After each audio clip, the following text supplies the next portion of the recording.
Olá, eu sou o Michel Alcoforado e a gente está começando aqui mais um episódio fresquinho do Caoscast. Você já sabe, esse é o podcast sensacional, produzido pelo Grupo Consumoteca em parceria com o UOL TAB. Por aqui, a cada 2 semanas, a gente frita ideias sobre um tema que tá bombando nas mentes mais curiosas do Brasil. E eu já tô aqui com as minhas lentes antropológicas a postos pra pensar um tema que é polêmico.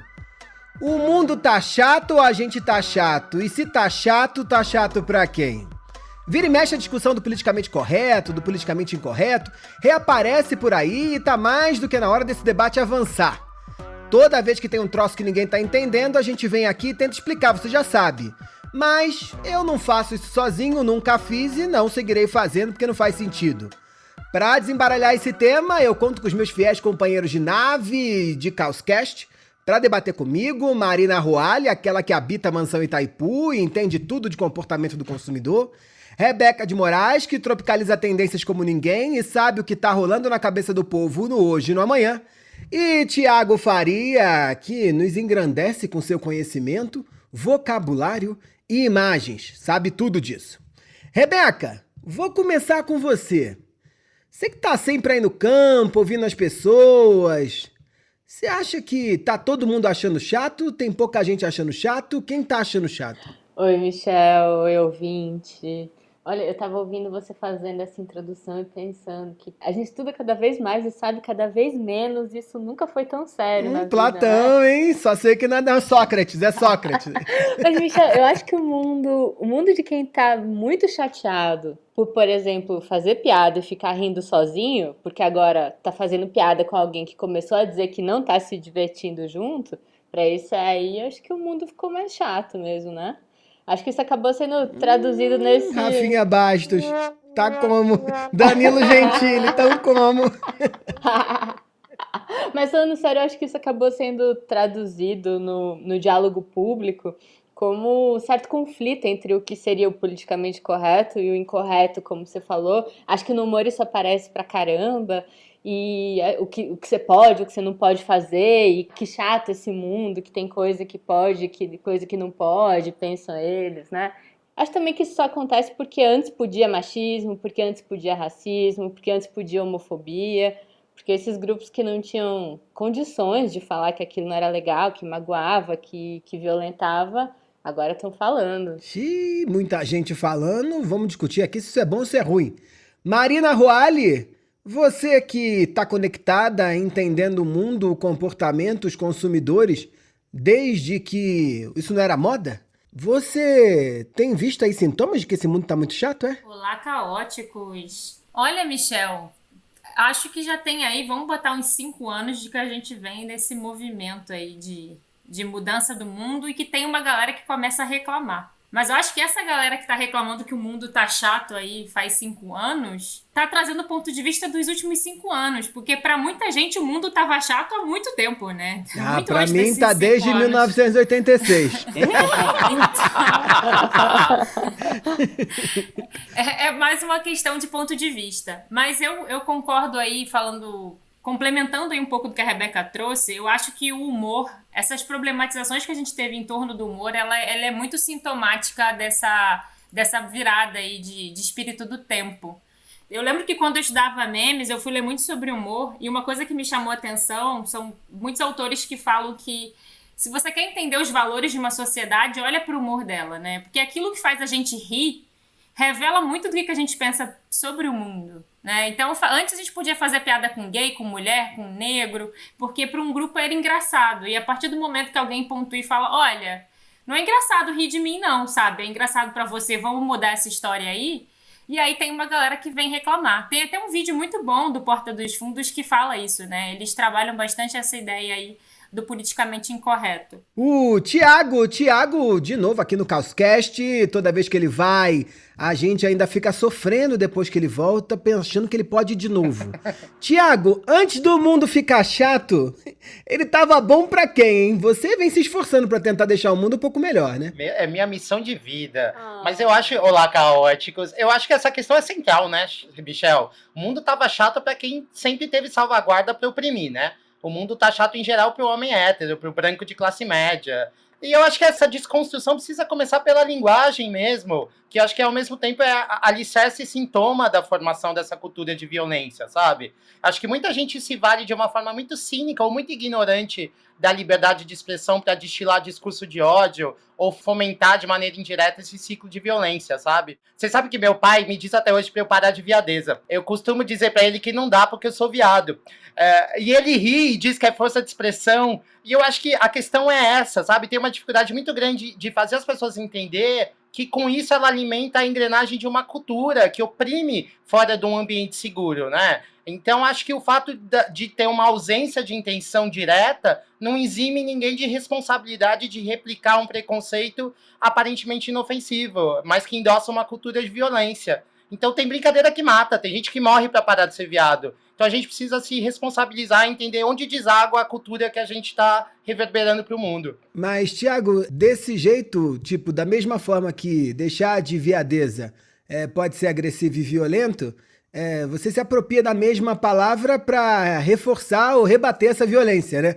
Nesse contexto não me parece violento, é? Eu acho que reverbera uma cultura. Eu acredito muito na coisa do lugar de fala, assim. Eu posso falar porque eu tô dentro, eu posso me auto-ironizar, mas é diferente de alguém debochar de uma classe a qual ela não pertence. Eu acho violento, eu tento combater. É que eu não sei se vai ter a ver, mas esse papo de mundo tá chato me lembra muito que a gente tá vivendo hoje com pandemia também, sabe? A gente fica com essa história, ai, que horror ter que ficar em casa, tá chato ficar em casa, não aguento mais ficar em casa. O outro lado tá morrendo, né?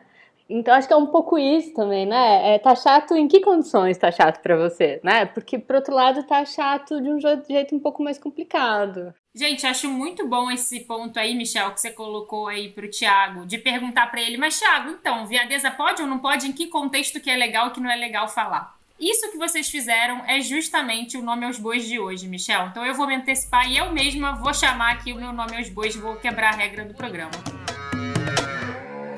Nome aos bois. Ousada, hein? Ousada. Mas manda lá, Marina, explica esse negócio desse Nome aos Bois de hoje. Não sei se é politicamente correto o que eu fiz, não, tá bom? Vamos ver se vão problematizar. Não respeitou meu lugar de fala, hein? Não respeitei seu lugar de fala. Mas o Nome aos Bois de hoje é justamente essa DR que você teve com o Thiago agora. A gente vai falar aqui hoje da DR social. Que é isso, né? De repente, a gente levou esse conceito de DR que todo mundo usava nos relacionamentos afetivos, né? Que é o famoso discutir a relação, que muita gente traz até uma conotação negativa para isso. Lá vem fulano ter uma DR, vamos ter que debater aqui sobre nossa relação. Só que a verdade é que pra gente entender esse mundo complexo que vem mudando pra caramba, a gente tem que discutir a relação com o mundo, né? Esse termo, ele fala dessas conversas e acordos que precisam ser atualizados a todo tempo para que a gente consiga dialogar, se expor e se relacionar publicamente. E é por isso que muitas vezes quando a gente posta alguma coisa numa rede social, quando uma pessoa pública dá uma entrevista, quando alguém faz uma piada, a gente tem que renegociar esses sentidos e fazer essa tal dessa DR aí para esse mundo funcionar. E aí esse é um termo que ele vem muito desse mundo novo que vem sendo construído pela geração dos milênios e a geração Z, que vem ganhando consciência maior dos problemas sociais e dos preconceitos que eles viviam. E é uma resposta aí a esse movimento de pessoas que acham, que mundo chato, não dá para falar de nada, tudo é problematizado. Não é questão de problematizar tudo, a gente realmente tem que atualizar as nossas conversas. Por que a gente tem essa mimimização das agendas, dos itinerários sociais, das jornadas subjetivas de muitos de nós? Olha, em primeiro lugar, os chatos serão chatos, né, gente? A categoria chata, ela vai continuar existindo. Mas, Michel, brincadeiras à parte, você sabe que eu tenho um pouco de vergonha de pensar sobre essa pergunta. Eu tenho à minha volta pessoas que pensam assim, pessoas da minha família mais velhas do que eu e que falam direto ou indiretamente que acham alguns assuntos como esse que a gente tá tratando aqui, mimimi, que bobagem, conversinha, esse tipo de coisa. E eu acho que tem alguma coisa de geracional mesmo, mas acho que também tem dificuldades individuais aí que estão postas para que muita gente aceite uma ideia nova, uma mudança de paradigmas, uma mudança de de comportamentos, porque olhar para o outro obriga a olhar para a gente. Isso pode ser difícil para muita gente. Não estou aqui, claro, passando pano. Eu acho que a gente está falando de assuntos como racismo, como homofobia, que são crimes e as pessoas têm que ser penalizadas por isso. Mas eu acho que trazer novas pautas sociais implica uma mudança de olhar que é muito difícil para muita gente. Sabe que a expressão politicamente correto nasceu nos Estados Unidos em alguns círculos acadêmicos de esquerda e era principalmente usada para ironizar um pouco, para brincar com os membros mais ortodoxos que eram chatos, né, desses grupos, e era um pessoal que estava, em geral, muito disposto a fundamentar seus pontos de vista com argumentos mais autoritários. É a típica virada, né, dos anos 70 para os anos 80, né? A gente viu um documentário, inclusive, que você me indicou para ver, de um amigo seu, sobre a Libelu. Libelu, não é? Libelu. Que era justamente isso, essa contraposição, né, de uma forma de militar chata, típica dos anos 60 e dos anos 70, e na construção de um outro jeito de militar, né? Exatamente, e nos anos 80 foi quando teve essa virada que os intelectuais conservadores se apropriaram desse termo para se referir a uma suposta hegemonia da esquerda nos meios acadêmicos, universitários, que é algo que deveria então ser combatido. A pesquisadora Moira Weigel, que escreveu o livro Um Álibi para o Autoritarismo, ela diz que esse termo, politicamente correto, é uma forma de dar nome para uma série de mudanças culturais, demográficas e históricas com as quais a direita não está contente. Não está contente mesmo. O movimento nasce, de certa forma, nessa esquerda dos anos 70, que estava naquela coisa de música de protesto, né? De vem, vamos embora. Não posso cantar, né? Vem, vamos embora. E como é que é esperar? Não é fazer. Quem sabe faz a hora. Não espera acontecer. E aí vem esse novo movimento onde fazer política também é ser Eudara, né? Caetano, esse negócio desse jeito. Ô Michel, posso só fazer um comentário isso que a Rebeca Você trouxe? Você pode tudo. Muito obrigado. Mas eu sinto que há uma grande dificuldade de reconhecer que alguns grupos já nascem fadados a sofrer determinadas dores e conviver com uma sensação de inferioridade na sociedade. Esse elemento do politicamente correto vira um deboche do não reconhecimento desse lugar. E eu acho que sem esse reconhecimento não há uma predisposição em assumir uma responsabilidade que é histórica, porque se apela para a falta de responsabilidade individual e acho que ignora o fato de que alguns grupos sociais desfrutam de um privilégio crônico e ponto. Então acho que a questão é que uma parcela dos privilegiados se recusa a pagar essa conta. Concordo contigo. Boa parte dessa discussão está pautada em termos, né, Tiago? Assim, é no uso da linguagem ou da língua como forma de dominação, né? Os exemplos de homofobia, boa parte do contra-ataque que os humoristas fazem ao termo, mesmo a apropriação que a direita vem fazendo nos últimos tempos. O que me incomoda é que, e aí é um problema que a gente tem que discutir, certamente vamos passar por ele hoje aqui, é que boa parte das vezes, quando a gente estava falando do politicamente correto, era só uma forma certa ou correta de se apropriar de determinados termos, né? Quando está só no plano da linguagem, tendo a discordar. Eu acho que a gente pode usar a língua e brigar pela língua do jeito como a gente quer. Por exemplo, não há um momento no Brasil que favela vira comunidade. E aí as pessoas que moravam nas favelas ou nas comunidades, nesses lugares, elas começaram a agir fortemente para ressignificar o termo favela e não adotar um outro termo de comunidade só porque isso seria politicamente correto. Ou, por exemplo, quando pensando na questão da negritude, né? Durante muito tempo, a palavra negro, preto, qualquer coisa do tipo, era proibida. Eu me lembro de pequeno, e venho de uma família de negros, né? Minha mãe, a família dela toda é negra. A gente tinha um incômodo de usar qual era a palavra importante para definir esse negócio. Chega um processo típico no final dos anos 90, começo dos anos 2000, sobretudo com a criação das cotas, onde se torna socialmente aceitável falar negro, e aí a gente começa a se ver como negro, falar quanto negro e por aí vai. E agora o que a gente vê com esses jovens que estão assumindo todos os espaços de poder aí também, né, e começando a disputar esses lugares de visibilidade, há uma busca pela ressignificação da palavra preto. Então, toda vez que o debate do politicamente correto entra só na questão da palavra, eu tendo a achar que é chato. Agora, quando a direita, como o caso do senhor dito cujo lá, que ocupa a presidência da República, ele começa a se apropriar da palavra para oprimir, que é o que acontece, né? Desmerecer, não usar a palavra preto, negro, sei lá o quê, para dizer que isso não existe no Brasil, né? Usar, por exemplo, debate mais atrelados à população LGBTQIA+, e aí ele usa isso para oprimir, eu acho que isso é problema pra caramba. Mas acho essa discussão muito boa, a gente tem que levar isso até o final. Nesse movimento dos anos 80, que há esse processo de mudança de um olhar sobre a maneira como a gente se relaciona com o mundo politicamente, é também justamente a hora onde o fenômeno da internet vai começar a ser plantado enquanto sementinha, né? Você tinha ali os computadores aparecendo já na casa de todo mundo, né? Porque a invenção do PC começou a entrar na nossa vida. Anos 90 vem a internet e vem um troço que é um tal de polifonia digital, né? Vocês pesquisaram isso aí no grupo, né? Isso, Michel. A gente tem o Lab que fala disso, né? Espiral da Verdade. Isso até gerou um episódio aqui que vocês podem procurar aí, Caóticos, no Caoscast. Nesse estudo, a gente discutia isso que você chamou da polifonia digital, que fala das redes sociais como um espaço de visibilização de vozes historicamente apartadas, né? Vozes que não tinham lugar de palanque, mas que ganharam esse espaço de uma forma relativamente horizontalizada na última década, por conta justamente das redes sociais. E acho que tem um fato aqui, que a narrativa histórica com a qual a gente foi educado foi muito uníssona e muito romantizada, né? Tá cheio de balela e de falso mocinho na história que contaram pra gente. Então, essa narrativa ocultou que a gente não foi descoberto, que a gente foi invadido, que a república não foi proclamada por um movimento popular e sim burguês, que a gente libertou escravo para deixar sem eira nem beira e prosseguir explorando até hoje.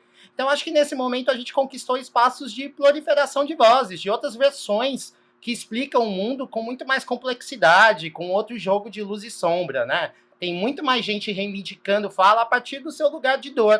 Então, essa polifonia é importante, é esclarecedora, mas também gera ruído, acho que é inevitável, mas acho que é um compromisso ético do nosso tempo olhar para outros pontos de vista. E sim, é desconfortável, sim, dá trabalho, mas acho que é bom e é necessário. Mas, Thiago, você, diante desse debate, como você coloca muito bem aí, né, de várias vozes atuando, presentes para tudo quanto é lugar, e disputando na definição de qual é a versão da história que mais se impõe, ou a versão das palavras, ou a visão de mundo que mais deve ter protagonismo no mundo que a gente vive, você não se sente, às vezes, inseguro na comunicação, na forma que fala, se está usando as palavras certas, se está afetando alguém? Falo isso justamente no cenário do cancelamento, né? Porque uma coisa é eu cometer um erro aqui e pedir desculpas.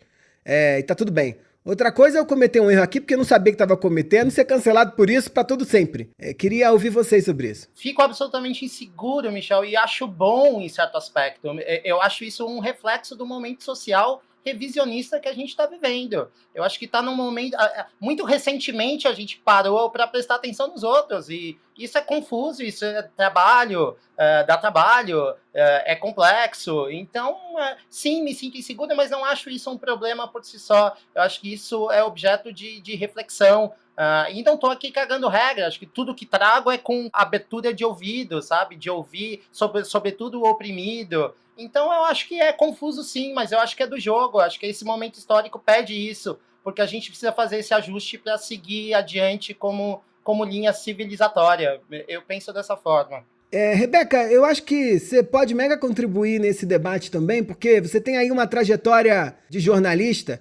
E uma coisa é quando nós aqui, nesse Caoscast, ou mesmo em outros lugares, falamos para uma bolha e aí sabemos certamente, né, com quais palavras a gente se apropria de um determinado tema ou expõe uma visão.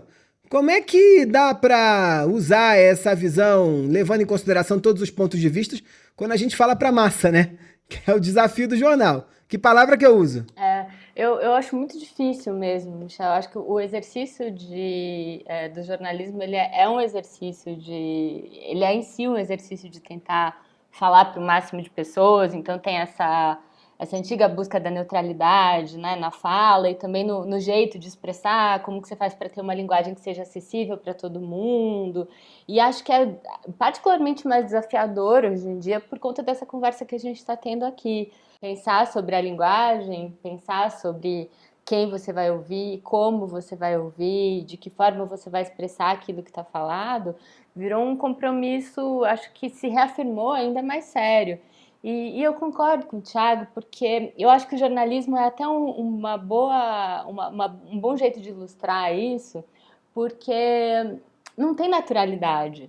né? Você não chega, você não senta e escreve, a gente não chega e fala. Isso não quer dizer que eu tenha sempre um discurso escrito no papel do que eu vou dizer, mas a verdade é que a gente está sempre trabalhando com a possibilidade de se comunicar com quem está na sua frente. E quem está na sua frente é sempre um mistério. Então, acho que a gente está sempre, no fundo, sempre pensando sobre o que vai dizer, o que é importante dizer. Eu acho que esse desconforto que a gente está falando agora, ele é outro tipo de desconforto, mas não tem naturalidade, né, gente? Você não fala tudo que está na sua cabeça, você não diz tudo que você quer, ninguém diz, é impossível. Não se convive em sociedade dessa forma. Acho que o que é diferente é de que maneira que a gente introjeta isso e de que maneira que a gente vai pensar isso. É claro que, diante da complexidade do mundo, ficou mais difícil, mas isso não quer dizer que antes fosse natural, porque eu tenho a sensação de que às vezes as pessoas que falam nisso, né, essa coisa de que o mundo tá chato, não estão levando em conta isso, de que, olha, você já pensava para falar antes. É que tem uma coisa aqui que você não pensava antes. E agora vai ter que pensar. Olha, diante de tantos pensamentos e tantas mudanças e transformações, vocês já sabem aqui, aqueles que acompanham o Causcast, que quando não sabemos alguma coisa, precisamos trazer gente que sabe. Dessa vez, como o problema é sério, difícil e complicado e polêmico, trouxemos alguém à altura, com um cabedal e uma jornada e um itinerário social que justifica a inserção nesse debate. Fomos à USP, hein? Tamo chique, hein? A gente foi falar com o professor do Instituto de Psicologia da USP, o grande psicanalista Christian Dunker. Ele é dono do canal no YouTube, ou no YouTube, como ele fala muito bem, com mais de 250 mil inscritos e manja tudo desse debate, dessa polarização de ideias em torno do politicamente correto, porque já pensou sobre isso lá. Vamos ver o que o Dunker falou pra gente, hein? Com uma certa razão, né, um mundo que se divide em dualismos do tipo ou você é a favor do politicamente incorreto ou você, enfim, pratica um discurso de ofensa, de assédio, de incivilidade, né? Isso tudo planifica as nossas relações e torna os conflitos muito achatados, né? O mundo está chato, né? A Terra está plana, porque a gente não consegue extrair muito bem o caráter assim produtivo dos conflitos. Veja só que interessante, a gente fala tanto em polarização e tão pouco a gente encontra debates realmente assim produtivos, né? Debates em que os dois contendores, ou três, ou quatro, eles têm as suas razões, eles persuadem a gente a cada vez. Né? Isso é muito importante para o desenvolvimento do raciocínio ético, isso é muito importante para o desenvolvimento do raciocínio político, isso torna, né, aquilo que seria um conflito que maltratado, que retirado do plano da palavra, ele evolui para a violência, algo que, no fundo, gera uma política de sobrevivência, né? Uma política de, olha, se eu não arrumar encrenca com ninguém, se eu não for cancelado, se ninguém pisar no meu pé, se eu não tiver que responder grosso para ninguém, tá ótimo, terminou o dia muito bem. Uma vida defensiva desse jeito é uma vida que está fugindo do desprazer, né? Tão somente assim, regulando inibições. Eu tenho que inibir aquilo que seria a minha primeira resposta, que seria o meu primeiro impulso, porque senão ele pode ofender demasiadamente o outro. Né? E se ele ofender demasiadamente o outro, eu não confio que eu posso pedir desculpas, o outro pode me dizer isso, eu posso recuar, eu posso ver que, bom, ele tem razão e eu também. Ou seja, criar um percurso, né, de coligação com o outro. Acho que há razões profundas para isso na história, né, do nosso país, uma história que sempre negou o debate e a participação na esfera pública para muitos, né? Muitos que já vinham, então, de uma história de cancelamento, que não tinham voz, voto, que não eram reconhecidos e que agora entram no debate, vamos dizer assim, premidos um pouco pelo risco que o Paulo Freire levantou, né? Aquele que não passou por uma educação para a emancipação, para a liberdade, quando ele muda de lugar, ele vai exercer sobre o outro a opressão, o silenciamento, a negação, o cancelamento, a lacração que foi exercida sobre ele. Né? O mundo chato é um mundo sem conflito, é um mundo em que a gente modula nossa mente, né? Vamos dizer assim, nossa paisagem mental, seja com substâncias lícitas ou ilícitas, né? Seja para aqueles que possuem dinheiro e condições, né? Manipulando a realidade de onde você vive, do seu entorno, do seu condomínio. Quer dizer, uma vida chata é uma vida de espelhos, né? Já dizia o Fernando Pessoa, né? Nada mais cansativo do que olhar no espelho e encontrar este de novo. Ufa! Não foi um comentário, foi uma aula. Olha, o que eu acho que o Dunker falou está muito ligado com o que a Rebeca já tinha trazido aqui. A ideia de um politicamente correto, a ideia de uma preocupação com esse tema, com esse assunto, está diretamente relacionado ao nosso compromisso com a sociedade. Não dá para viver em sociedade sem levar em consideração o choque de versões, a maneira como a gente se relaciona com outras visões de mundo e essa modulação para se conectar com o outro, entendendo que às vezes você vai errar. Eu tendo a seguir por esse caminho também. Eu acho que é muito melhor você, partindo do seu bom senso e da sua visão de mundo, se comunicar da melhor forma que acha, mas tá com os ouvidos abertos para entender que há outros caminhos também para comunicação. É melhor do que ficar se castrando, Rebeca, que tu sabe que essa castração aí dá ruim lá depois na sessão, né? Eu acho que tem uma diferença entre castração e interdição. Aí, ficou psicanalítico. Ajuda a gente. Ajuda os dummies. Não, eu acho que tem gente que entende essa proposta, talvez do politicamente correto, como uma interdição e não como castração. Que a castração é uma coisa com a qual você tem que viver mesmo, né? Que é o que eu falava. Para viver em sociedade, você precisa, né, fazer esse balanço entre o que é possível e o que não é, o que ofende o outro, o que não ofende. Acho que quando você lida com a castração como uma interdição, que é não pode, não deve, ponto, fica aquela sensação de mas eu quero. Né? Não tem uma diferença aí. E eu acho que quando você está nesse lugar da interdição, você não está levando em consideração uma coisa muito importante que o Christian coloca aí, que é você pode falar, errar, pedir desculpas, falar de novo. É claro que no universo do cancelamento, como a gente estava trazendo, da internet, tudo fica muito mais complicado, né? Se você provavelmente vai se deparar com muita gente que não está disposto a ouvir suas desculpas, a entender que você vai falar de novo, etc.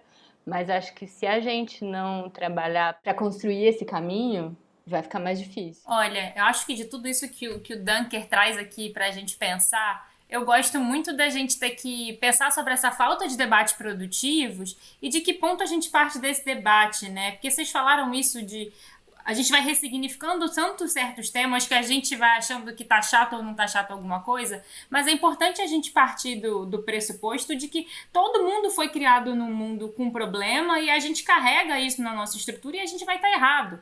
E mudar é chato. E aí tem um dado muito interessante de uma pesquisa da Skoll. A Skoll fez uma pesquisa chamada Diálogos, nesse momento que eles estavam entendendo reposicionamento, para se adaptar nesse mundo aí que a propaganda dele estava ficando politicamente incorreta. E aí eles levantaram o dado de que 83% dos brasileiros declararam não ser preconceituosos, né? Concordando aí com essa gente que diz que não tem preconceito no Brasil. Mas olha que curioso, que em contrapartida, 72% na mesma pesquisa assumiram já terem feito algum comentário ofensivo sobre alguém. Então eu acho que falta muito autopercepção pra gente debater essa coisa do mundo tá chato ou não tá chato. E a gente assumir que, assim, cara, eu sou preconceituosa, claro que eu sou, eu tenho muita coisa que eu tô desconstruindo ainda. É melhor eu partir desse ponto que eu tenho coisas erradas pra mudar e aceitar dialogar com as pessoas. E o diálogo não vai ser legal, às vezes ele vai ser chato, às vezes eu vou ter um papo meio lumena com alguém, mas eu vou entrar aí nessa busca de uma melhor rota do que a gente ficar aí, sabe, querendo essa coisa do certo e errado e cair naquela coisa do cancelamento, que também não é legal. Tiago, esse negócio da DR social faz parte do nosso jogo, né? O modus operandi.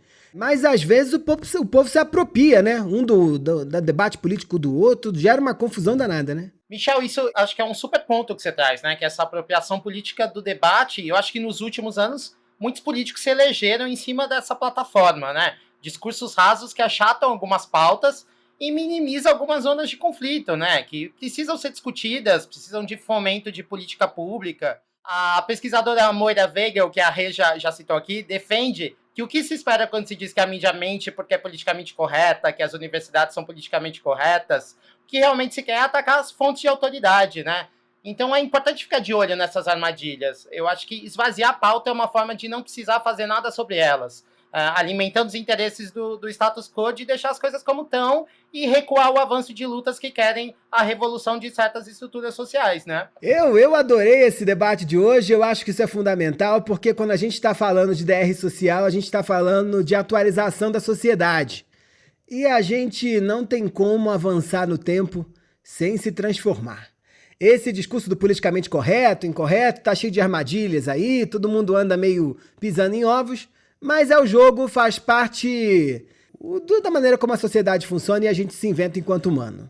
Rebeca de Moraes, se eu tô andando em ovo, você tá andando em ovo, imagina as marcas, hein? Tá como? Dica de ouro de hoje. Claro que ficou mais difícil, né? Essas discussões sobre machismo, feminismo, racismo, homofobia estão mudando profundamente a sociedade e também estão mudando, ainda bem, a cultura corporativa. Várias pesquisas têm provado aí nos últimos anos a relação direta que de fato existe entre o desempenho financeiro de uma organização e a pluralidade das suas equipes, né? A diversidade dessas equipes. Tem o relatório Delivering Through Diversity, da McKinsey, que foi publicado já há alguns anos, em 2017, e na época já indicava que as empresas com maior diversidade étnica em suas equipes executivas têm 33% mais propensão à rentabilidade. E isso vem de antes ainda. Em 2014, essa mesma pesquisa já tinha revelado que 35%, que as empresas tinham 35% mais propensão à rentabilidade. Então, além disso, as empresas com mais diversidade de gênero têm, segundo a mesma pesquisa, 27% mais chances de superar as outras em relação à criação de valor a longo prazo. E ainda nesse mesmo estudo, a gente vê que as instituições que superam o desempenho financeiro médio são as que têm mais mulheres em funções de diretoria. A DR social é boa pra gente e também é boa para quem quer ganhar dinheiro. Rebeca, acho que no final das contas as marcas principalmente precisam entender que diversidade e representatividade não é caridade, né? É um negócio lucrativo também e estratégico, te ajuda a entender o mundo por todos esses pontos de vista aí que a gente está falando. E acho que um episódio recente que jogou muita luz sobre essa questão foi toda a polêmica envolvendo o programa de trainee exclusivo para negros que a Magalu lançou no ano passado. De um lado, teve muita gente que aplaudiu a empresa por estar promovendo uma ação afirmativa pela inclusão de jovens negros no mercado de trabalho, mas, por outro, teve muita gente que gongou a empresa, né? A galera ficou até acusando a empresa de racismo reverso. Não. Que a gente sabe muito bem que racismo reverso não existe. E para quem não acompanhou essa história, a entrevista que a Luísa Trajano deu no Roda Viva, acho que ela responde muito bem a essas críticas e fala sobre a importância da diversidade no mundo corporativo. E ela deu uma verdadeira aula na resposta dela. Acho que quem quiser acompanha aí no YouTube ou no podcast do programa, que vale a pena assistir essa entrevista dela. O Marina já queimou a largada aí com dicas, já trouxe dicas, mas vocês sabem que a gente aqui tem um momentinho só pra isso, né? É o Joga na Roda.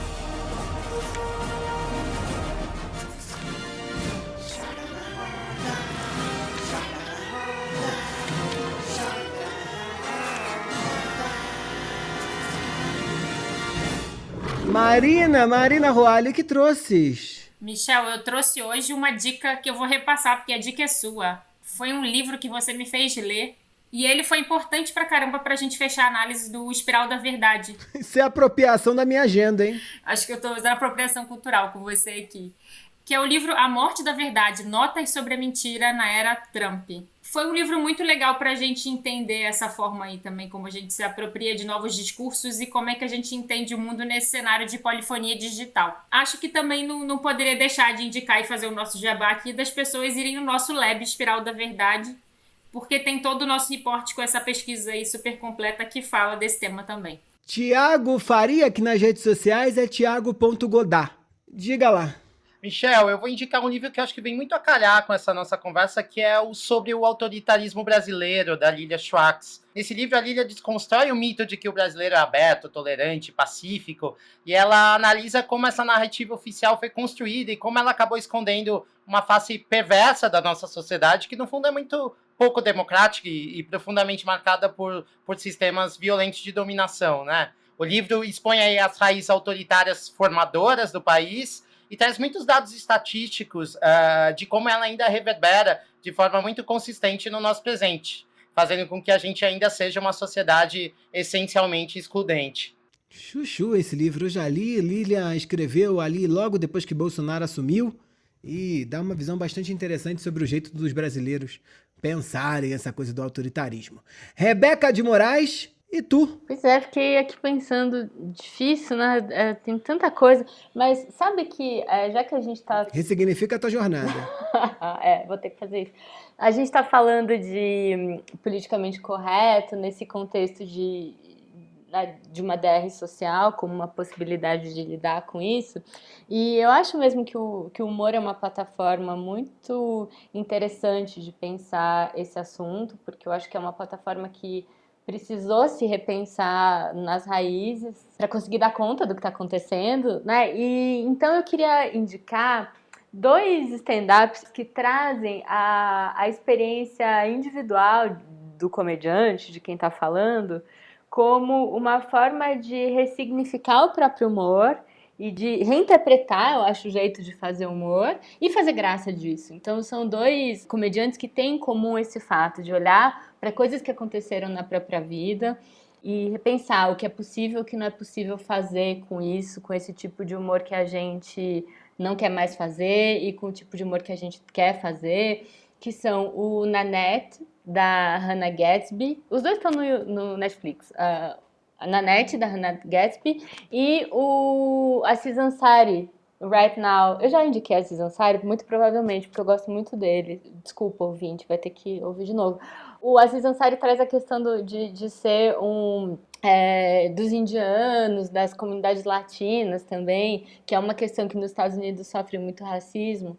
E ele nesse stand-up, ele traz uma coisa que aconteceu na vida dele, que é o fato dele ter se relacionado com uma fotógrafa que depois o acusou de assédio, enfim. Ele conta essa história no meio de um show de humor e eu acho super interessante. A Nanette faz uma coisa parecida, ela fala de como sofreu ali questões da vida, homofobia, etc. E faz humor sobre isso, por isso. Eu acho que vale muito a pena, faz a gente pensar sobre isso. Muito legal, muito legal. Olha, a minha dica é um livro do Dunker. O Dunker organizou um livro agora, acho até que você vai gostar, Rebeca, junto com o Nelson da Silva Júnior e com o Vladimir Safatli, aquele filósofo com cara de professor da USP. É um livro que se chama Neoliberalismo como Gestão do Sofrimento Psíquico. Tem todo a ver com esse assunto que a gente debateu hoje, porque a transformação das pautas identitárias também está muito marcada pelo discurso do neoliberalismo, mas eles falam também muito dessa sensação de mal-estar que faz parte do nosso mundo e é causada por esse novo jeito de viver que inventamos a partir dos anos 80. Tá na lista. Compra porque é muito legal mesmo, a discussão é de alto nível. A gente vai deixando o mundo para trás e vai encerrando mais esse episódio. Eu queria agradecer demais aos meus companheiros de companhia e aprendizado. Marina Roale, beijos. Beijo caóticos. Até a próxima. Tiago Faria, com a devida realeza. Tchau, tchau. Beijo caótico. Você acha que o mundo tá chato? Vem com a gente que a gente é mó legal. Eu tinha notado aqui uma citação tão bonita pra eu ficar profunda que nem o Thiago, mas eu não consigo, não falei. Mas tem uma frase do Eduardo Galeano que ele fala que existe um mundo que está sempre grávido de outro mundo. Então eu queria encerrar a minha participação nesse programa fazendo o Thiago Faria hoje, tá bom? A gente tá vendo uma tiaguização, né, do podcast. Desculpa qualquer coisa. Eu queria mandar um beijo enorme e agradecer imensamente ao Christian Dunker, que é psicanalista, professor da USP. Ele trouxe aqui uma contribuição importantíssima ao nosso debate. Queria pedir a vocês pra, não por mim, nem por ele, mas por vocês mesmos, que sigam o canal dele no YouTube, se inscrevam lá, apertem o sininho no Pensando Nisso e também o sigam nas redes sociais. É @ChrisDunker. Lembrando que esse podcast é uma realização do Grupo Consumoteca em parceria com o UOL-TAB, liderado pela maravilhosa Olivia Fraga e por Ju Carpanês. Tem produção de Marina Roale, Thiago Cunha, Maiara Yumi e Camila Bordon. Esse episódio teve pesquisa de Carolina Bernardi, a grande Carol. E o roteiro ficou no colinho de Nath Guarato, com a edição e todos os truques do maravilhoso Wesley Xavier. Eu sou Michel Alcoforado e a gente fica por aqui. Até o próximo. Tchau, tchau.